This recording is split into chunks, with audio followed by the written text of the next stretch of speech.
Èmi ò yàn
láti kọrin ní orin ìjọsìn wa. Òjò ìbùkún yóò sì rọ̀, èyí ni ìlérí ìfẹ́, a ó ní ìtura dídùn látọ̀dọ̀ olùgbàlà.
Hallelujah.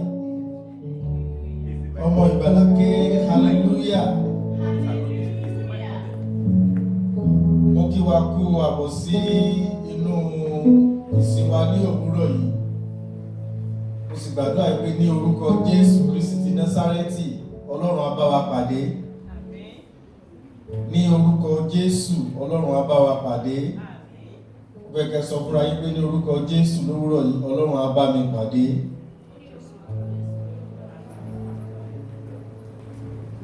Ẹ jẹ́ kí a gbàdúrà. Olúwa Ọlọ́run àwọn ọmọ ogun, ọba àwọn ọba, a yìn lógo fún àǹfààní mìíràn tí a tún rí gbà lónìí láti wà níwájú yín àti láti jẹ́ alábùkún fún, torí pé kò sí ìgbà tí a wá síwájú yín tí ẹ ò bùkún fún wa. Gbàdúrà pé lówùrọ̀ yìí bí a ṣe farahàn níwájú yín lórúkọ Jésù, Olúwa ẹ bùkún fún wa. Ní orúkọ Jésù Kristi ti Násárẹ́tì, Olúwa ẹ bá ẹ̀mí wa pàdé. Pàápàá jùlọ bá ṣe fẹ́ lọ nínú ọ̀rọ̀ yín, ẹ̀mí mọ́ ẹ bá wa sọ̀rọ̀. ní orúkọ Jésù nínú ọ̀rọ̀ Olúwa ẹ farahàn wá alẹ́gbẹ̀ẹ́ torí pé ti gbọ́ àdúrà wa ní orúkọ Jésù Kristi Olúwa wa. Kókó ọ̀rọ̀ tí a ó sọ̀rọ̀ nípa rẹ̀ ní òwúrọ̀ yìí òun ni Ọlọ́run ìsọdipúpọ̀. Ọlọ́run ìsọdipúpọ̀ tàbí ká sọ wípé Ọlọ́run tí sọ ní di púpọ̀. Ọlọ́run tí sọ ní di púpọ̀. A sì rí Bíbélì kíkà wa nínú ìwé Léfítíkù orí kẹrìndínlọ́gbọ̀n ẹsẹ̀ kẹsàn-án. Léfítíkù orí kẹrìndínlọ́gbọ̀n ẹsẹ̀ kẹsàn-án tó kà báyìí wípé èmi yóò fi ojú rere wò yín, ẹ ṣàmì. Èmi yóò mú kí ẹ bí sí i. Èmi yóò jẹ́ kí ẹ pọ̀ sí i. Èmi yóò sì pa májẹ̀mú mi mọ́ pẹ̀lú yín. Ìlérí Ọlọ́run ni fún gbogbo ènìyàn láti pọ̀ sí i, láti bí sí i àti láti pọ̀ sí i. Àti bí sí àti pọ̀ sí i a lè pè ní ìbùkún. Ìbùkún pín sí ọ̀nà méjì. Ìbùkún pín sí ọ̀nà méjì pàtàkì. A máa ń gbàdúrà, Yorùbá máa ń gbàdúrà, a máa ń ṣe àwọn àdúrà kan gbà. Àdúrà ìbùkún lọ́pọ̀lọpọ̀ máa ń gbà nígbà tó yẹ kí wọ́n gba àdúrà ìpèsè. Màá ṣàlàyé ẹ̀ díẹ̀ fún wa lówùúrọ̀ yìí tí àyè bá gbà mí. Mo lè má lè parí kókó ọ̀rọ̀ yìí, a tún tẹ̀síwájú ní ọjọ́ mẹ́jọ. Ìbùkún, ìtumọ̀ rẹ̀ ní èdè Yorùbá ni àníkún nǹkan tí èèyàn ní sí tẹ́lẹ̀, tó ti ní lọ́wọ́ tẹ́lẹ̀. Ẹni tó gbàdúrà Olúwa dákun bùkún fún mi, Olúwa bùkún fún mi. Àdúrà tá ń gbà ní ohun tí mo ní, mo fẹ́ kó pọ̀ sí i. Ṣùgbọ́n lómii, àdúrà tó yẹ kó gbà ní Olúwa pèsè fún mi. Nígbà tó ń gba àdúrà Olúwa bùkún fún mi torí kò tiẹ̀ ní rárá. Ẹni tí ò ní gangan tó sọ pé Olúwa bùkún fún mi, kó Olúwa bùkún, kí ni Olúwa kò fẹ́ kó Olúwa bùkún fún? Bí ẹni tí ò lówó lọ́wọ́ tó ń gbàdúrà Olúwa bùkún fún mi, mo nílò owó. Àdúrà yẹn àṣìgbà àdúrà ní ohun tó yẹ, àdúrà tó yẹ kó gbà ní Olúwa pèsè fún mi. Nígbà tí ìpèsè bá wà, òun lèyàn gbàdúrà ìbùkún lé lórí. Ṣùgbọ́n bí tí mo lọ lónìí lówùúrọ̀ yìí kọ́ nìyẹn, mo fẹ́ sọ̀rọ̀ nípa ìbùkún gangan. Nínú ìbùkún tí a ń rí yìí, ọ̀nà méjì ló pín sí. Ọ̀kan jẹ́ àfikún, èkejì sì jẹ́ ìsọdipúpọ̀. Ìbùkún kan jẹ́ àfikún, ìbùkún kejì jẹ́ ìsọdipúpọ̀. Àwọn oníṣirò wọ́n ṣe àpèjúwe tó dára nínú ìṣirò. Ẹ ṣé, àfikún, àmì àfikún leléyìí, àmì ìsọdipúpọ̀ ní tìsàlẹ̀. Méjèèjì ìbùkún ni wọ́n, ṣùgbọ́n ọ̀kan jura wọn lọ. Tá bá sọ wípé mo ní 10, mo fi 10 kún yóò jẹ́ 20, òun láti rí àpẹẹrẹ ẹ̀ lárí yìí. Ṣùgbọ́n mo ní 10, Ọlọ́run bá mi fi 10 sí i, ó sọ di ìsọdipúpọ̀. Ṣé rí yàtọ̀ tó wà láàrin méjèèjì yìí nínú ìrìn àjò ayé wa? Gbogbo iṣẹ́ ọwọ́ wa àti làákàyè wa àti agbára ta ní kò lè fún wa ju èyí tó wà lókè yìí lọ. Gbogbo ìwé tá a kà, gbogbo ìgbìyànjú wa láyé kò lè fún wa ju mo ní 10, ó di 10, mo fi 10, mo rí 10 mi sí, ó di 20. Ṣé rí ti ìsàlẹ̀ yìí, Ọlọ́run nìkan ló lè fún yàn, kò ń ṣagbára ènìyàn. Òun ló fa tó fi jẹ́ pé gbogbo ẹni tó bá rí ìsọdipúpọ̀ gbà, ọ̀nà ìyanu tó ju agbára wọn lọ ló máa ń gbà wá. Ṣùgbọ́n àfikún agbára wa lè ṣe. Bí kí n gbówó oṣù, kí n lọ kó oṣù mi sí báńkì pé ẹ̀yẹ báńkì ó yẹ máa lò, ẹ máa fún mi ní owó sílẹ̀ lóṣooṣù, owó mi máa ní àfikún nínú. Ṣùgbọ́n ìsọdipúpọ̀ yìí, Ọlọ́run nìkan ló lè ṣe fún yàn. Ọlọ́run nìkan ló lè ṣe fún yàn.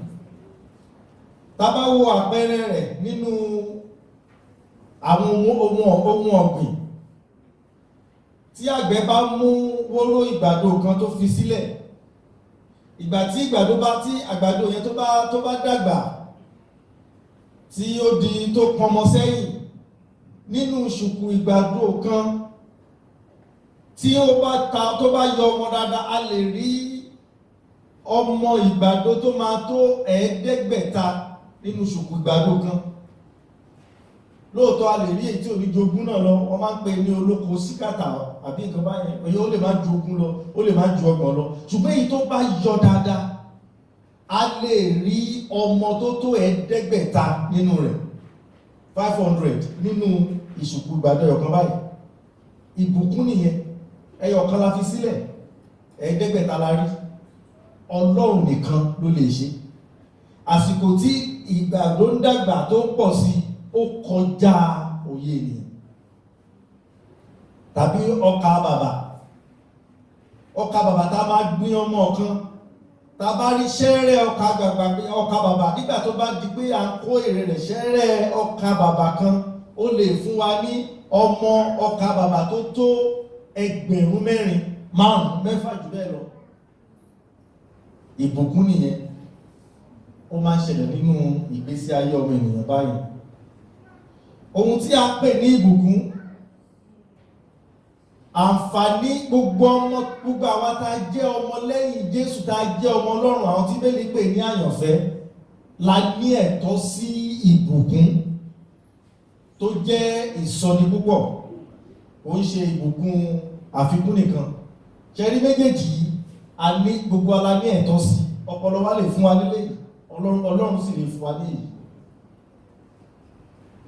Mo fẹ́ fún wa ní àwọn àpèjúwe ìbùkún kan nínú Bíbélì. Tá bá wo ní Genesis orí 17.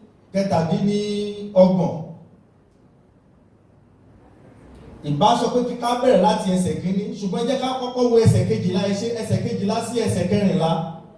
A rí àpẹẹrẹ ìbùkún ìsọdi púpọ̀ níbẹ̀. Bíbélì sọ pé ní ọdún náà, Ísákì gbin ohun ọ̀gbìn sí ilẹ̀ náà, ó sì kórè ní ìlọ́po 100 ní ọdún kan náà. Ọdún kan péré là ń sọ̀rọ̀ nípa rẹ̀ yìí. Ísákì gbin ohun ọ̀gbìn, ó sì kó èrè tó kó, ó jẹ́ 100 ní ìlọ́po 100 ohun tó gbìn. Nínú ìlú tóhun ti gbin ohun tó gbìn tó kó èrè ní ìlọ́po 100, ohun nìkan kọ́ ni àgbẹ̀ tó gbìn kan níbẹ̀, ṣùgbọ́n wọ́n jẹ́ ká mọ̀ wípé ìlọ́po 100 lòun ni lóko. Ọlọ́run ìsọdi púpọ̀ sọ ohun ọ̀gbìn rẹ̀ di púpọ̀ nígbà tó fẹ́ kó èrè tó kó yìí, ẹ jẹ́ ká wò bó ṣe rí kó. Ẹ máa wò, nítorí Ọlọ́run bùkún fún un. Ibo ló ti nílò ìsọdi púpọ̀ yìí? Látọ̀dọ̀ Ọlọ́run. Ọlọ́run bùkún fún un ló ṣe kó èrè ìlọ́po 100 ní ọdún kan péré. Ẹ wá wo ohun tó ṣẹlẹ̀ sí, láti mọ̀ wípé ìbùkún Ọlọ́run ìsọdi púpọ̀ yìí ojúlówó ni. Lọ́dún kan yìí péré, ọkùnrin náà sì di ọlọ́rọ̀ púpọ̀ ní ọjọ́ nígbàwo? Ní ọdún kan, ní ọdún náà. Gbogbo ìtàn tá a rí nípa ìgbésí ayé Ísákì, ọdún kan péré náà lásọ̀rọ̀ pa rẹ̀. Lọ́dún náà, ọkùnrin náà sì di ọlọ́rọ̀ púpọ̀. Ohun kejì tó ṣẹlẹ̀ sí ni pé ọrọ̀ rẹ̀ sì pọ̀ sí i ní ọdún kan péré, títí ó fi di ènìyàn ńlá. Mo fẹ́ ká gbàdúrà kan níbi tá a dé fún ara wa. Olúwa ìsọnidi púpọ̀, Olúwa ìsọ mí di púpọ̀. Ní orúkọ Jésù, ọba tí sọ ní di púpọ̀, ẹ sọ mí di púpọ̀. Gbogbo nǹkan tẹ́ fẹ́ kí Ọlọ́run fọwọ́ kàn nínú ayé yín kó sọ ní pé iṣẹ́ ètò ìṣúná ni. Olúwa lórí ètò ìṣúná mi, ẹ sọ mí di púpọ̀. lórí ọ̀rọ̀ ìdílé mi, ẹ sọ mí di púpọ̀. Ẹ jẹ́ ká gbàdúrà yẹn fún àwọn ọmọ wa. Olúwa ẹ sọ àwọn ọmọ mi di púpọ̀. Olúwa sọ aya mi di púpọ̀. Olúwa sọ ọkọ mi di púpọ̀.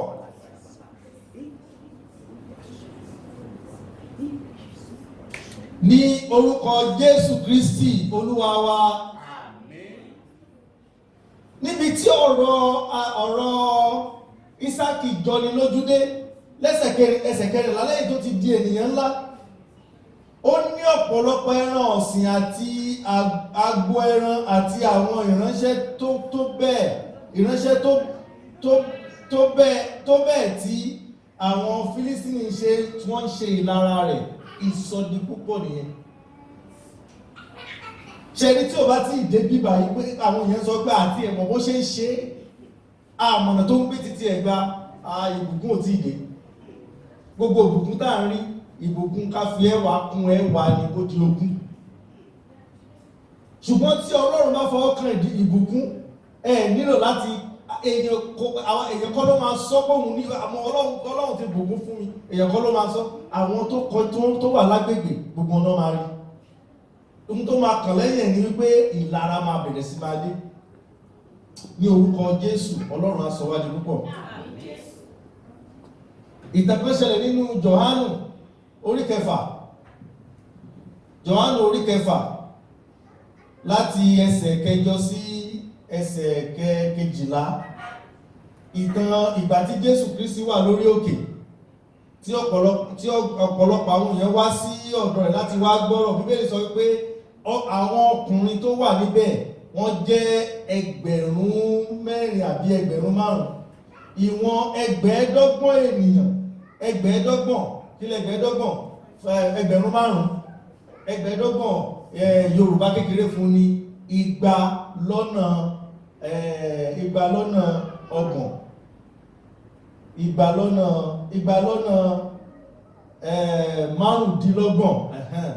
200 times 25 ó máa jẹ́ 5,000.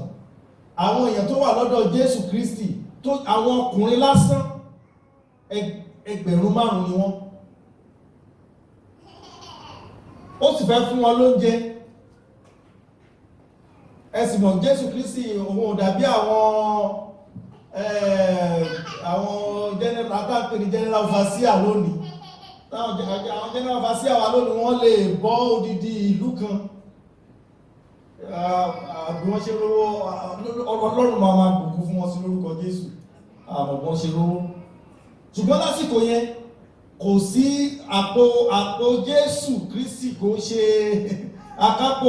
akápò lè àwọn tó mọ̀ nípa àpò Jésù Kristi wọ́n sọ fún Jésù pé tapá kàn ní 200 owó idẹ kó a lè fi bọ́ àwọn èèyàn yìí tán, léyìí tó fi hàn yí pé 200 owó idẹ yẹn kò sí lápò. Ṣùgbọ́n nígbà tí Jésù Kristi, tí Ọlọ́run ìsọdi púpọ̀ tó fi ara rẹ̀ hàn, ọmọ kan tó ní ìṣù àkàrà báàlì 5 àti ẹja wẹ́wẹ́ 2 lásán.